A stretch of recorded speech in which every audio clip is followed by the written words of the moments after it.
formato que les estoy presentando, se los voy a pasar para que ustedes lo llenen de acuerdo a las sugerencias o de acuerdo a como ustedes tengan mejor bien.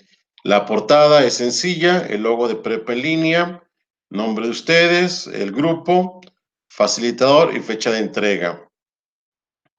Después viene la actividad integradora. 5, confiabilidad en las fuentes de información.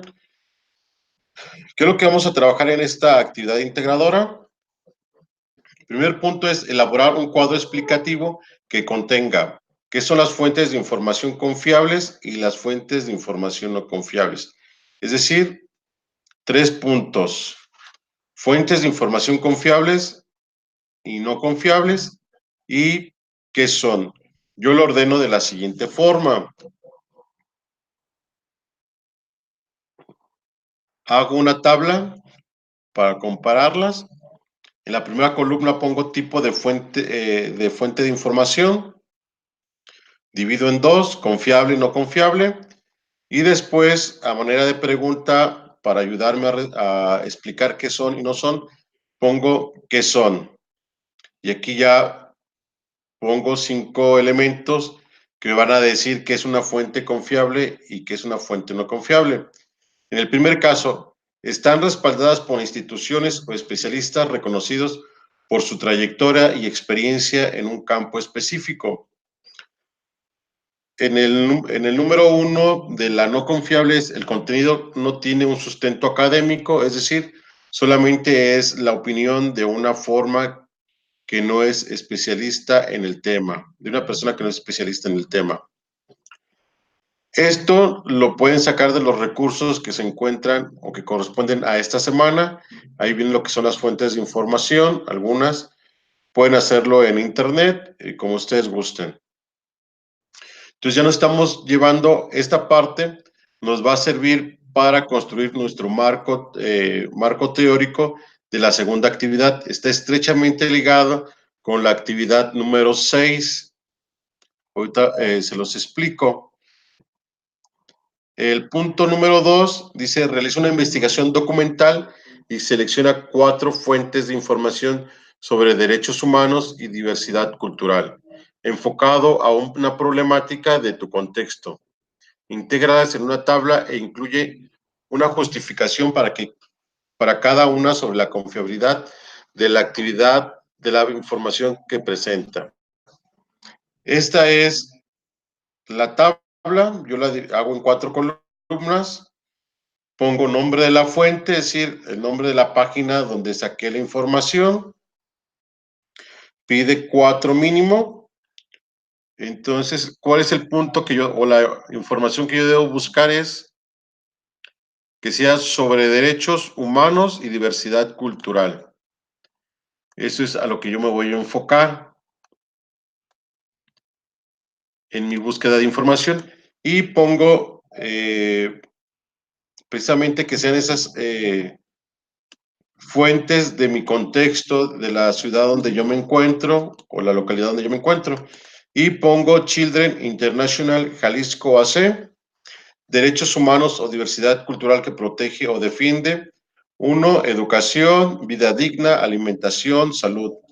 Problemática a la que está enfocado, atender a niños que viven en la pobreza, les dan atención para que sus derechos no sean coartados o sean violados, o si están siendo violados esos derechos, pues de una forma compensarles para que esos derechos ellos los puedan vivir. La fuente de información es confiable, ¿por qué? Explico que es oficial y posee datos de identificación para comprobar si existe. No pide dinero y otros detalles. Eso sería lo que voy a hacer con mis 4 fuentes de información que yo voy a buscar. Si ustedes viven en una localidad donde no cuentan con instituciones de este tipo, pueden utilizar instituciones que sean de carácter estatal. Por ejemplo, si yo vivo en una comunidad de Jalisco, por ejemplo, Chapala, Jalisco, Es una comunidad donde no cuenta con grandes instituciones porque es una comunidad pequeña, pero sí hay este tipo de instituciones a nivel estatal. Entonces, en este caso, buscaría o tomaría las de nivel estatal o de la ciudad a la que correspondo, que generalmente atiende las necesidades de la comunidad donde vivo. Puede ser una ciudad más grande y atenderlas. Muy bien, esto es lo que tienen que hacer en el punto número 2. Como ven, está muy relacionado al punto 1, punto 2, es ir construyendo. Ya que llené mi tabla con las sugerencias, voy a escribir en 8 o 10 renglones por qué es importante consultar distintas fuentes de información en la investigación relacionada con los derechos humanos y la diversidad cultural. Es decir, ¿para qué me sirve a mí conocer esta información? ¿Para qué tener estos conocimientos? ¿Me serán útiles? ¿No me serán útiles? ¿Es una pérdida de tiempo o no es una pérdida de tiempo? Entonces, lo que yo voy a explicar aquí en el punto 3. Dice, en la semana pasada vimos que uno de los riesgos que hay en la sociedad del conocimiento es la suplantación de identidades. Esto puede generar que haya páginas falsas que solamente busquen lucrar con la desgracia ajena. Y ahí dejo un poco notar cuál sería la importancia, es decir, poder consultar con una opinión objetiva de un hecho, de un caso, de algo. Vamos a decir, ahorita la que está en polémica, lo de López Obrador, si es un buen presidente, si no es un buen presidente. Si yo consulto solamente una fuente de información, pues me voy a dejar guiar por lo que dice esa fuente de información, sea correcto o sea falso. Yo no voy a formarme un juicio. ¿Por qué? Porque solamente me baso en una fuente de información. Pero ¿qué pasa si yo consulto fuentes de información diversas, de especialistas en temas específicos? Entonces, sí, yo tengo elementos que me pueden permitir dar una opinión sobre si lo que hace López Obrador es correcto o es falso o es erróneo. Entonces, esto lo voy a explicar aquí en este punto. En el punto 4, lo que tengo que hacer es redactar una reflexión de 8 a 10 renglones sobre una problemática que se presente en tu contexto, relacionada con el respeto o violación a los derechos humanos y cómo promover la diversidad cultural. Entonces aquí ya voy a elegir o voy a empezar a hablar de la problemática que hay en la ciudad de Guadalajara o en la zona metropolitana de Guadalajara con la violación de los derechos humanos y sobre todo cómo puedo promover la diversidad cultural en la ciudad de Guadalajara. Entonces pongo, en Guadalajara está creciendo los feminicidios, lo cual significa que se están violando el derecho a la vida, la libertad, trato justo, equidad y dignidad de las mujeres.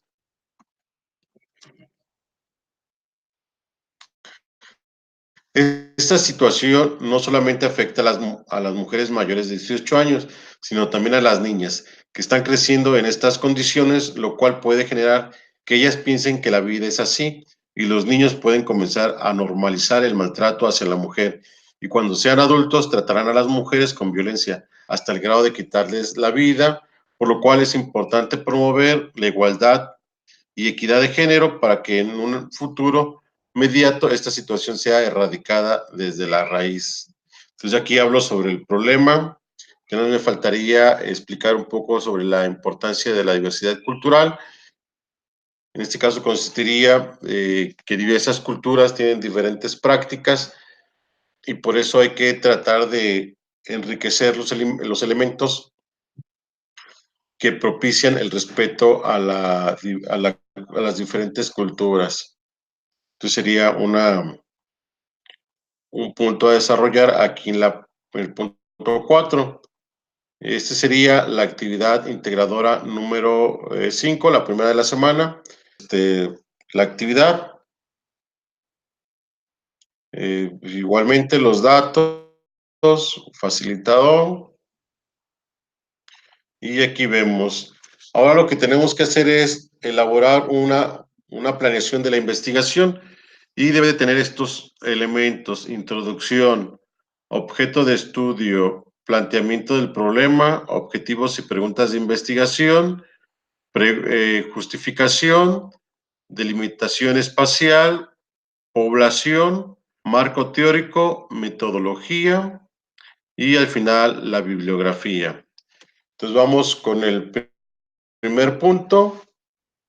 El primer punto se trata de introducir al lector entre lo que es sobre el vínculo entre los derechos humanos y la diversidad cultural. Es decir, para una persona que no conoce el tema, yo lo debo de enfocar y dejarle un poco entendible qué relación hay entre derechos humanos y diversidad cultural, y es lo que yo le voy a explicar. Un ejemplo para enfocarnos, puedo decirle: Erika, ¿me puedes explicar qué relación o qué vínculo hay entre derechos humanos y diversidad cultural? Entonces, Erika me explicaría cuál es ese vínculo que hay entre los dos. Y es lo que ustedes van a hacer. Van a imaginarse que alguien les está preguntando o que le van a explicar a alguien qué vínculo y diversidad cultural.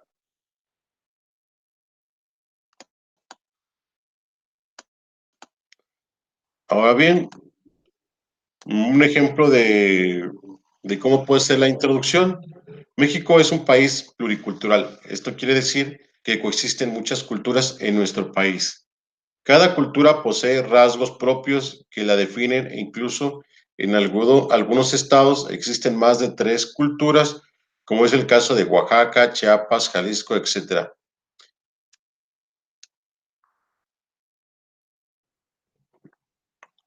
Esto supone que cada grupo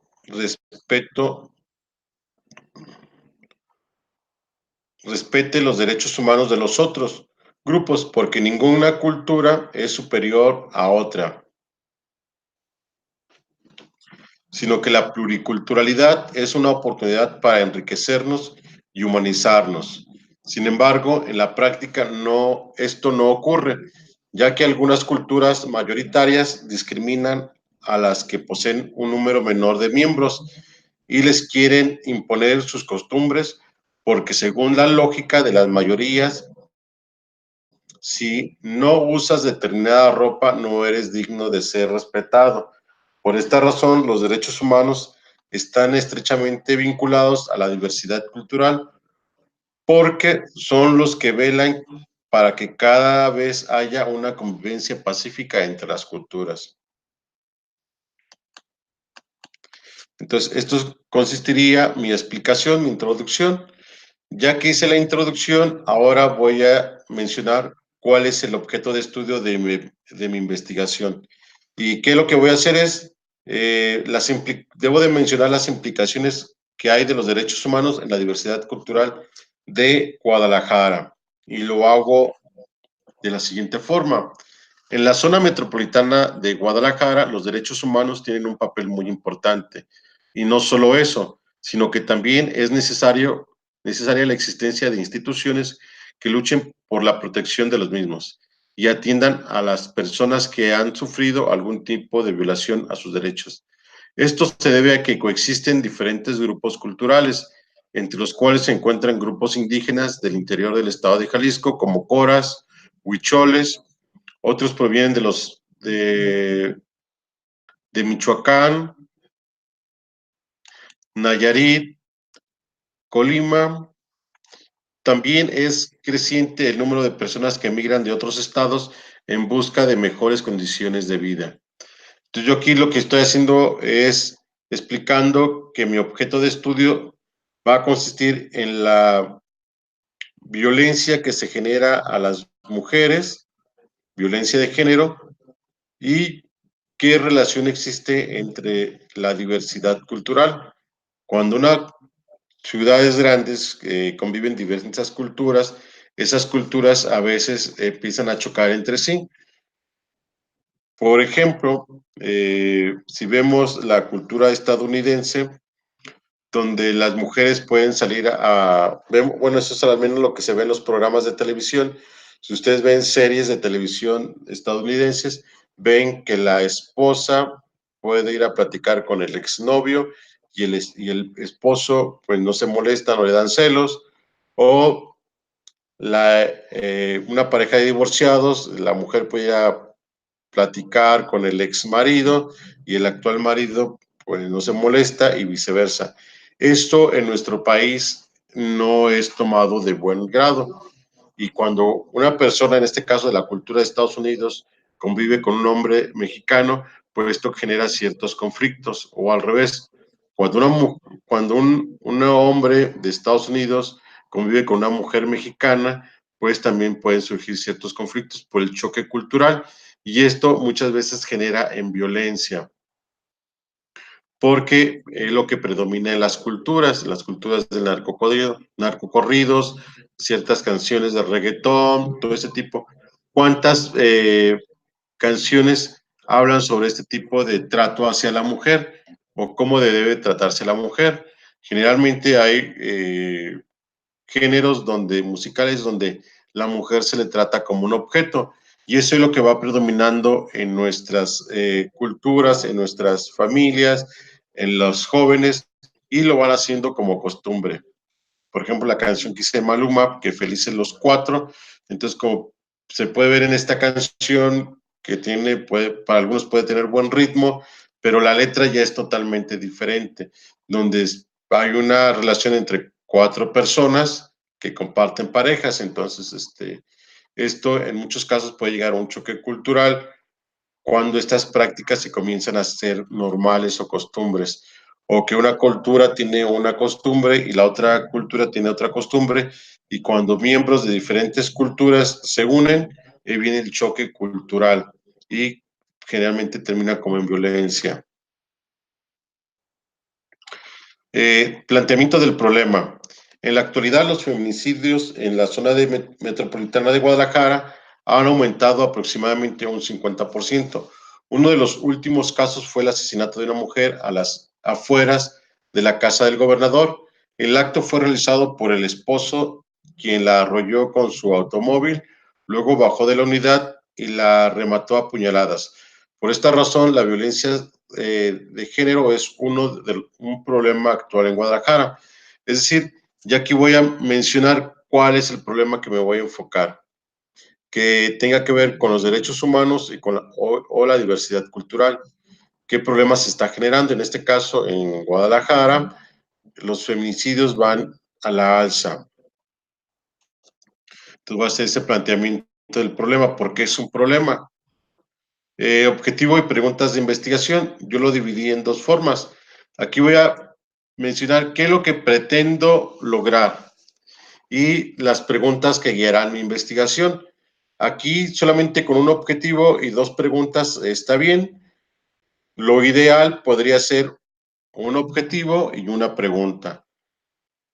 Cuando se redacta una tesis, generalmente hay una pregunta que guía la tesis, y una pregunta puede dar para una investigación hasta de 1000 hojas. Entonces, por este tipo de trabajo que estamos realizando y que es un ejercicio donde ustedes tienen que demostrar que han comprendido los temas de la semana, es suficiente con un objetivo y una pregunta o dos preguntas. Y el objetivo quedaría así, de la siguiente forma: mostrar que la emigración y la diversidad cultural han influido en el aumento de la violencia de género. ¿Qué voy a hacer con este objetivo? Que va a guiar mi investigación documental. Voy a empezar a investigar, y también la investigación práctica. ¿Cuáles serían las preguntas que van a guiar mi investigación? ¿Qué relación existe entre el aumento de migrantes y la violencia de género? ¿Cómo ha influido la narcocultura en el aumento de la violencia de género?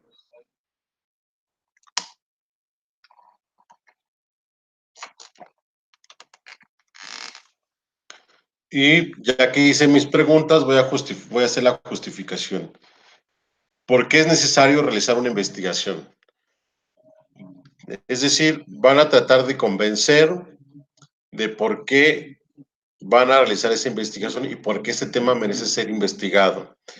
Y yo aquí lo hago de la siguiente forma. Es un tema que va en aumento y cada vez los actos de violencia rayan en lo inhumano. Es decir, la manera en que asesinan a las mujeres es con mucha crueldad. Además, esta situación puede normalizarse, con lo cual las futuras generaciones que serán pensando que golpear o asesinar a una mujer es algo normal. Por esta razón, considero que es importante encontrar una respuesta al problema para que los casos los casos se reduzcan y las futuras generaciones gocen de relaciones sanas, que las mujeres puedan caminar por las calles en plena libertad. Esa sería mi justificación. Entonces, yo estoy justificando que merece ser investigado el tema. Ahora sí, me voy a la delimitación espacial, es decir, ¿cuál es el alcance geográfico de mi investigación? Entre más pequeño sea lo espacial, es una investigación más objetiva. Entonces yo lo pongo aquí de la siguiente forma. La investigación estará centrada en la colonia Chulavista de Tlajomulco de Zúñiga, uno de los municipios que conforman la zona metropolitana de Guadalajara. Es decir, la zona metropolitana de Guadalajara tiene aproximadamente como 7 millones de habitantes, un poquito más, y yo solamente me voy a reducir a investigarlo a una colonia que tiene aproximadamente 20,000 habitantes. Es decir, de un gran espacio lo reduje a un espacio pequeño. Y ahora sigue otra delimitación, la población, en la cantidad de personas que participarán en la investigación. Y lo hago de la siguiente forma. Para llevar a cabo la investigación, solamente participarán el investigador y las familias que serán el objeto de estudio, las cuales serán 100. Es decir, de una colonia de 10,000, 15,000 habitantes, solamente voy a tomar a 100 personas. Y ya hago mi investigación más objetiva. Y en el marco teórico, lo que se trata es retomar las fuentes de la investigación documental, por lo menos 4 fuentes de información sobre derechos y diversidad cultural. Es decir, las fuentes que puse en la actividad integradora número 5, si esas fuentes de información coinciden con mi investigación, las voy a retomar. En caso de que no coincidan o que no estén de acuerdo a lo que yo voy a investigar, no las retomo. Por ejemplo, yo en mi actividad les mencionaba la página sobre Children, una fundación que está encaminada a atender a niños en pobreza, no tiene relación con la violencia de género. Entonces yo voy a tomar otra fuente de investigación. Si ya no tengo, si de todas las que investigué no tengo ninguna, entonces voy a hacer otra investigación en la cual sí coincida con los temas que yo estoy, o que el tema que yo estoy investigando. Y lo voy a hacer de la siguiente forma. La investigación estará centrada en la relación que hay entre violencia de género y diversidad cultural, para lo cual es necesario, en primer término, conocer las repercusiones de las diferentes culturas en la sociedad. En este caso, la forma en que la narcocultura influye. Y ya explico un poco más. Y aquí pongo en la bibliografía violencia de género en Guadalajara y lo que es la narcocultura. Esas serían las bibliografías que corresponden a la información que voy a ir explicando aquí. Finalmente, voy a mencionar qué metodología voy a utilizar. De las que ya investigaron la semana pasada, que hicieron las diferencias, características, semejanzas, desventajas, ahora voy a elegir una, la que más les favorezca. Y van a explicar aquí por qué. Yo lo hago de la siguiente forma. De acuerdo a la investigación que llevaré a cabo, utilizaré el método cualitativo y que se ajusta mejor a las características de la investigación, ya que iré al lugar donde ocurren hechos de violencia de género, donde hay una gran diversidad cultural, y en esta colonia voy a investigar a las personas, saber la situación que las ha llevado a padecer esos casos de violencia. Esto es lo que voy a explicar aquí con mi metodología. Y por tal razón, la metodología más apropiada para esto es la cualitativa. Y finalmente agrego la bibliografía.